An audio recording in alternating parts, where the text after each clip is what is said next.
பவன் முக்தாசனா என்றால் காற்றை வெளியேற்றும் ஆசனம். எவ்வாறு செய்யலாம்? முதலில் நேராக முதுகில் படுக்கவும்.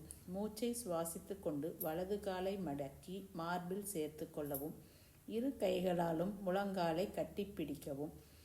தலையை தூக்கி மூக்கை அல்லது நெற்றியை முழங்காலுக்கு அருகில் கொண்டு செல்லவும். சில வினாடிகள் தங்கி இருந்து மூச்சை வெளியே விடவும். காலை தளர்த்தி பிறகு இடது காலுடன் அதே போல செய்யவும். முடிவில் இரு கால்களையும் ஒன்றாக மடக்கி மார்பில் சேர்த்து செய்வதும் உண்டு.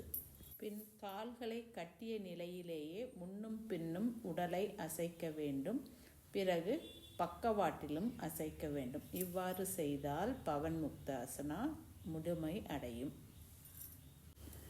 பவன் முக்தாசனா செய்வதில் ஆன பலன்கள்: வயிற்றில் உள்ள வாய்வு அதாவது காற்று குறைகிறது, செரிமானம் சீராகிறது, மலச்சிக்கல் குறைகிறது, இடுப்பு முதுகு வயிற்று பகுதியில் நல்ல பயிற்சி கிடைக்கும், உள்ளுறுப்புகள் செயல்பாடு மேம்படும். நம்ம கவனத்தில் கொள்ள வேண்டியது, கர்ப்பிணி பெண்கள் தவிர்க்க வேண்டும். இடுப்பு அல்லது கழுத்து காயம் உள்ளவர்கள் மருத்துவரின் ஆலோசனை பெற்ற பிறகே இந்த ஆசனம் செய்வது நல்லது. இதுபோல் இன்னும் உங்களுக்கு நிறைய ஆசனங்களை பற்றி தெரிஞ்சுக்கணும் அப்படின்னா என்னுடைய சேனலான சாயி ஸ்மைல்ஸை ஃபாலோ பண்ணுங்கள்.